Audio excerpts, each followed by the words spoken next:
New York State has made a powerful and principled choice by giving all couples the right to wed and enjoy the legal right of marriage. It is a proud moment for New Yorkers, thousands of whom took to the streets on Sunday to celebrate this step forward. But this moment does not erase the bigotry against gays and lesbians enshrined in the Federal Defense of Marriage Act, which denies federal recognition of same-sex marriages and allows any state to refuse to recognize another state's unions. Though there was unnecessary secrecy in the negotiations, Governor Andrew Cuomo made a determined effort to achieve marriage equality in New York. He shares credit with the 4 Republican state senators who bucked their party and threats from conservatives to do what they knew was right. State Senators James Alesi, Roy McDonald, Mark Grisanti, and Stephen Saland, all from upstate districts, deserve the support of their communities. They showed the kind of strength that is extremely hard to find in today's politics. In drafting a compromise, however, Senator Saland and other Republicans insisted on language that carves out exceptions for religious institutions and not-for-profit corporations affiliated with those religious entities. That provision allows those tax-exempt entities to refuse to marry a same-sex couple or to allow the use of their buildings or services for weddings or wedding parties. There was simply no need for these exemptions, since churches are protected under both the federal Constitution and New York law from being required to marry anyone against their beliefs.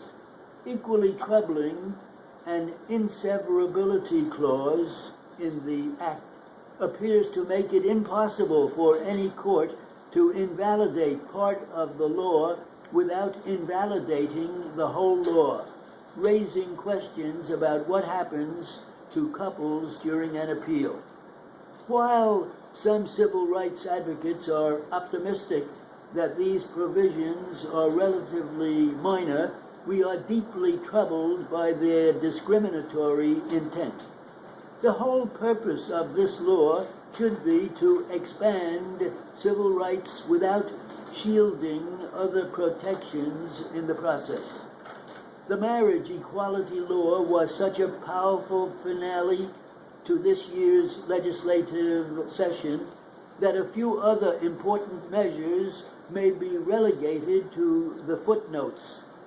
Lawmakers passed a limited ethics bill for legislators and statewide elected officials, a modest expansion of rent regulations for millions of New York City residents, an important 5-year tuition plan for the state's universities, all moves in the right direction. The one big misstep is a property tax cap of about 1% a year that will severely hurt schools and services in poorer communities.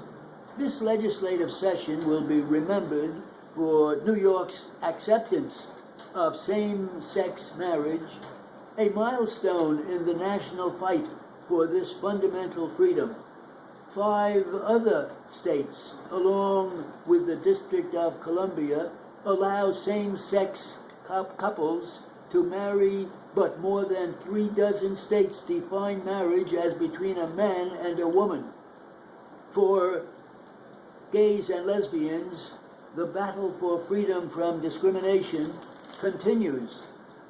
On Thursday night, when same-sex marriage in New York State was teetering on a razor edge, President Obama had a perfect opportunity to show the results of his supposed revolution on gay marriage.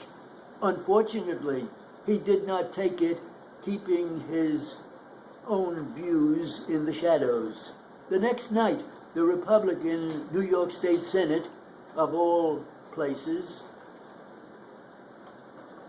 proved itself more forward-thinking than the president on one of the last great civil rights debates in this nation's history. Speaking to the Democratic Party's LGBT Leadership Council at a fundraiser in New York, Mr. Obama ran through the many efforts he has made on behalf of gay rights, including his decision to end the government's legal support of the Defense of Marriage Act, which forbids federal recognition of same-sex marriage. The act should be repealed, he said, since marriage is defined by the states. Mr. Obama's legal formula suggests he is fine with the 6 states that now permit same-sex marriage, but with the more